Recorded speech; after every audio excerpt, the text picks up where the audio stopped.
the most famous steps in the world, linking the Black Sea to the heart of the city of Odessa. It was here the Russian Revolution started, a revolution which changed the world in so many ways. 192 steps and 10 balustrades. 80 years later, another revolution. Well, sort of revolution is on the way because experts from around the world have gathered here to discuss and plan the way to breathe the life of religion and science back into a dying sea.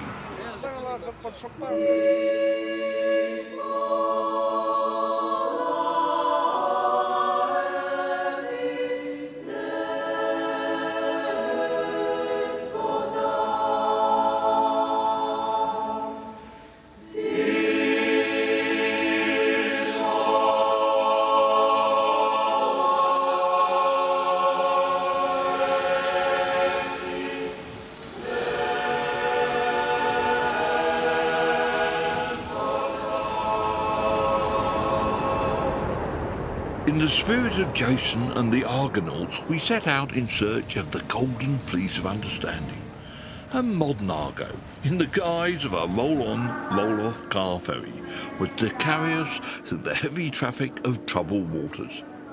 I think the best way for religions to enter into dialogue is with reference to some subject other than religion itself, in this case, the environment. I think religions can be brought nearer to each other when there is a subject that concerns the whole of humanity, rather than the scholastic, theological, and dogmatic differences between the churches. Therefore, in addition to what His All Holiness said about academic dialogues taking place, I believe that the real intervention, as you called it, is taking place through conferences like this. And in terms For the Muslim, each generation of humankind is ethic bound to leave behind a wholesome, sustainable environment. Each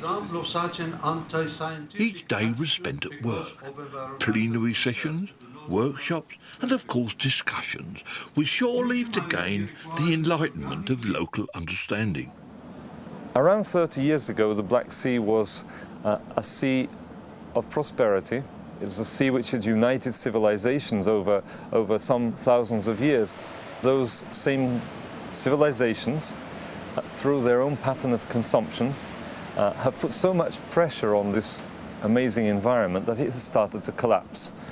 The first symptoms about 100 years ago, when people moved along its shores because they wanted to enjoy its beaches and build houses on its shores, were that the seal population started to disappear. That was over 100 years ago. More recently, the large amount of nitrogen and phosphorus flowing down the rivers has caused a remarkable and very rapid change in the ecosystems of the Black Sea. This system became overcharged. Lots of small organisms called phytoplankton started to grow, blocked the light which reaches these meadows, and they started to die. They started to decay away. Those meadows, people didn't understand this at the time, were introducing oxygen into that part of the sea. They were like the lungs of the sea, and suddenly the sea was deprived of its lungs.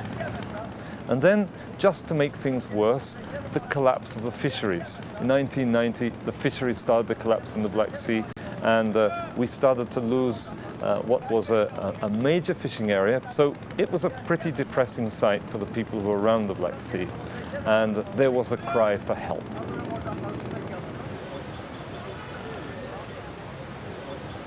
The Maidan, living heart of this ancient city.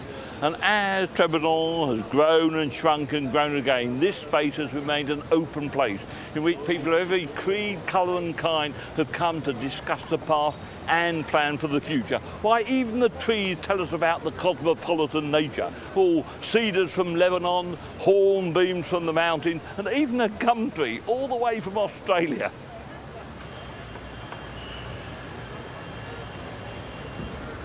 About a kilogram of anchovy, enough for a hearty meal for 5.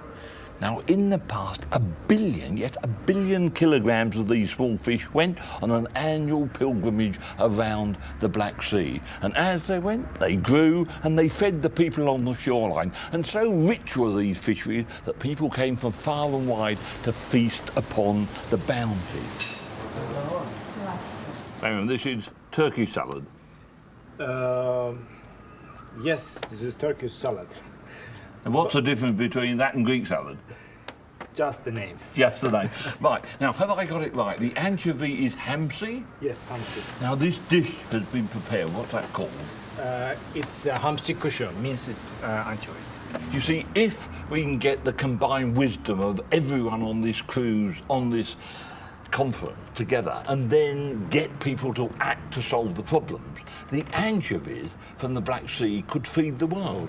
1 billion kilograms of anchovies could provide 40 million people with one protein-rich meal a week throughout their lives. Carried out sustainably, that would mean fewer meals, but forever and ever. That's, of course, if you like anchovies. But the way they cook them in Trebizond, there's no argument at all.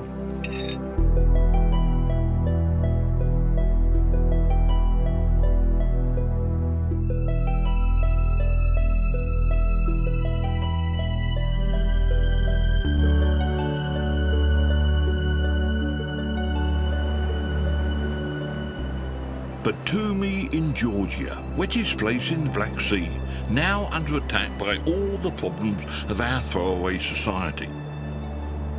Here, torrential rain washes into the local rivers, already so polluted and altered that they've lost fine runs of salmon and sturgeon, which used to be fished in plenty.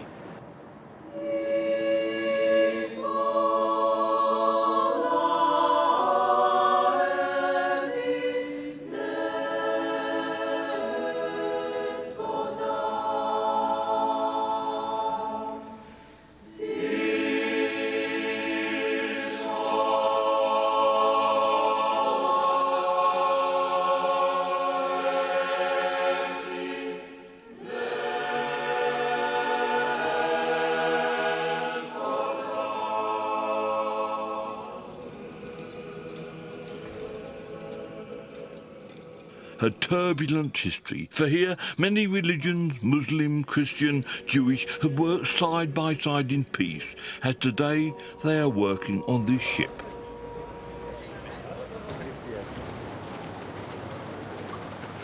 The Dolphinarium at Bellamy. This place used to roar with applause as the dolphins cavorted and entertained the visitors. Now, of all the species in the Black Sea, the dolphin is one of the most endangered. And there are plans to refurbish this place, not to entertain the visitors, but to look after those dolphins, perhaps bring those which are most endangered in the most polluted area and care for them here. And of course there's argument, because some people say that is cool, they should be left to die, perhaps we should put them to sleep. While others say no, they should be rehabilitated, because perhaps one day when we come to our senses, they can be let back into a clean sea.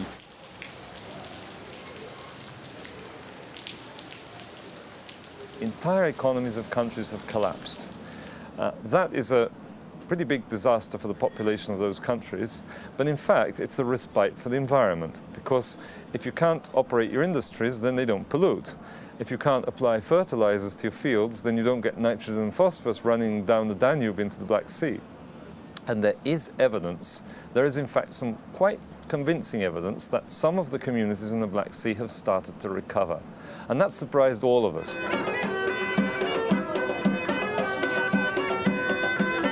Good news indeed. The spirit of the youth of Georgia dances into a brighter future.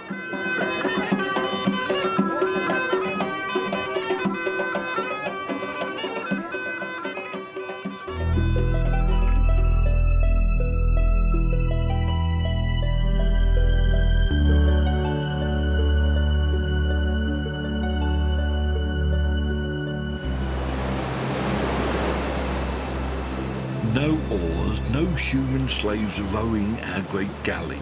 But we, like the cars that usually transport, are slaves of oil, agent of power and pollution, driving us onwards to our next port of call.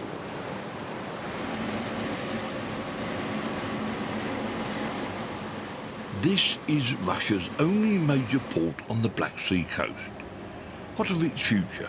Prosperity or pollution? The white scar of the Portland cement works in the harbour of Novorossiysk, which means New Russia, almost as it was back in 1920 when ships of many nations evacuated the armies of White Russia and so saw the end of the Russian Revolution and the birth of the USSR. Now, much has changed in those 70 plus years since that evacuation. The USSR is no more, but still the riches of that great tract of land are there for export, and this is now the main route, the umbilicus of the trade, especially in oils, and the whole place is changing very rapidly. But will those changes help to solve the problems of the Black Sea, or will they exacerbate them further? That is one of the questions which must be answered by this conference. Dolphins performing once more in another dolphin area near Novorossiysk, saved from a death in a polluted sea, or simply having to sing for their supper. Or are they, like the monk seal, just heading for extinction? It's distressing to me to see the condition they're in, and I suspect they don't have the money for veterinary help. And the food, I don't know if, frozen herring is good food. Is this just a peep show for tourists, or is it a rehabilitation centre? I don't know. I think it was for tourists. I don't know why they're still keeping the animals here. There is no educational material here at all. How can people learn to love these as living things as opposed to artifacts, toys, if there's nothing here to tell them about what dolphins are and why they're important? I know one facility, only one facility in the Black Sea now, 20 volunteers there who rescue and rehabilitate animals now without any funding. We have to help these animals to rescue them and then to release them into the wild. Captive animals which were in captivity for a long time, they should be rehabilitated. And some of them, healthy animals, should be released. The bric-a-brac on any seashore around the world can tell as much. And this is a very special story. Here are seaweeds washed up. Now, once there were thousands of square kilometres of seaweed, mainly red but some brown, growing out there. And as they grew in the clear water, they charged the surface of the Black Sea with life-giving oxygen. But since pollution has come this way and the waters are now so enriched with phosphate and nitrate, the microscopic plankton grows so thickly that the light can no longer penetrate down to the floor of the sea, and these have died out. A major source of the oxygen has gone. Now here, a tiny scrap of land, the Bolshoi Ultrish Nature Reserve, well, things are just hanging on. Here, both on the land and the sea, are many species, many different sorts of plant and animals which now occur nowhere else. 25 kilometres upstream from here, they're going to build an oil terminal. That oil terminal is going to change the way of life, but it could destroy this place forever.